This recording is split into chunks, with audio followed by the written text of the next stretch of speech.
ফাতেমা রাদিয়াল্লাহু তাআলা আনহা, হযরত আলী রাদিয়াল্লাহু তাআলা আনহু গরীব সাহাবী আসলাম। ফাতেমা রাদিয়াল্লাহু তাআলা আনহা খামখাস হতে বড় কষ্ট হইতো, আপর হাল পর্যন্ত যাইতে গিয়ে একদিন আলী রাদিয়াল্লাহু তাআলা আনহু জানাই, ও স্বামী গো, আমার জন্য যদি ওজন দেন তাহলে আমার লাগি ভালো হইতো। আল্লাহর নবীর সাহাবী হযরত আলী রাদিয়াল্লাহু তাআলা ফরমায়, ও ফাতেমা, ফাতেমা গো, আমার তো সম্ভাবনায় বেশি আলাম। আমি জানি যে আল্লাহ রাসূলের সামনে কিছু বেশি হলাইবা। তুমি যদি আল্লাহ রাসূলের দরবারে যাও আর যদি তুমি যদি আবদার হো, আশা করি আল্লাহ রাসূল তোমার একজন দাসী দান করবা। খেয়াল করে শুনবা যে তসবিহ পড়লে ফায়দাটা কিটা। আমরা তো আমল ঠিকমতো করি না, চাইলে ফায়দা পাইতাম কিনা। হযরত ফাতেমা রাদিয়াল্লাহু তাআলা আনহা আল্লাহ রাসূলের দরবারে গেলেন।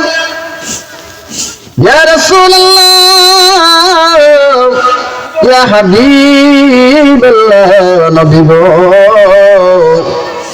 আমি আপনার কাছে আইলাম, আমার বড় কষ্ট হয়, খামখাস তাতুল খাল পর্যন্ত কুলস উঠে গেছে, আমার বড় কষ্ট লাগে। ইয়া রাসূলুল্লাহ, ইয়া হাবিবাল্লাহ, আপনার কাছে দাসী হলাইছুন, অন্তকে আমার একজন দাসী দান হরকা, আমার একটু সাহায্য হইল।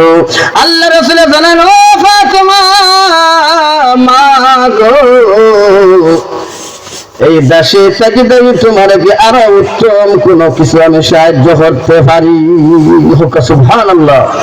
আল্লাহ রাসূল বলেছেন, তার উত্তম কি আমি তোমার কিছু দান করতে পারি?